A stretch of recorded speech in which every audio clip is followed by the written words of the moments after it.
آج ہی مجھے یہ معلوم ہوا کہ ایون جو ہے اسی کیس کے اندر لیفٹیننٹ جنرل فیض حمید صاحب بھی انکارپوریٹ ہو چکے ہیں، ان کو بھی اندر لایا جائے گیا ہے اور ان کو بھی گھیر لیا گیا ہے۔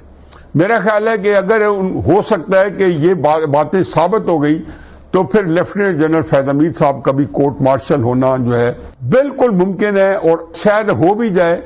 یا مزید اگر ان کو سزا دی جائے ایسی کہ جیسے پہلے کئی لیفٹیننٹ جنرل کو سزا ملتی ہے لیکن ان کی خبر نہیں دی جاتی، شاید اس طرح کا طریقہ کار ہو۔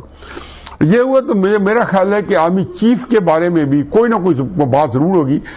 جو آرمی چیف نے کام دکھایا کہ جنرل عاصم منیر کی اپوائنٹمنٹ رکوانے کے لیے 26 نومبر کا جو جلسہ جلوس تھا، عمران خان صاحب جو تقریریں کروائی گئی یہ فیض حمید کے ذریعے،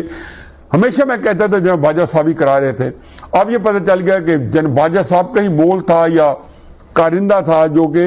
کارندے کے طور پہ عمران خان صاحب سے رابطے میں تھا، اور عمران خان صاحب کو طفل تسلیم ہی دے رہے تھے کہ کسی طریقے سے باجوہ صاحب کے اوپر سے وہ ٹل جائیں۔ YouTube پر گوگلی نیوز دیکھنے کے لیے youtube.com کی سرچ بار میں googly news T V type کریں۔ گوگلی نیوز کے پیج پر سرخ رنگ کے سبسکرپشن والے بٹن پر کلک کرنا نہ بھولیے۔ YouTube پیج پر اپلوڈ ہونے والی ویڈیوز سے باخبر رہنے کے لیے بیل آئیکن پر کلک کیجیے۔ آپ کو ہر نئی ویڈیو کے بارے میں نوٹیفیکیشن موصول ہو جائے گا۔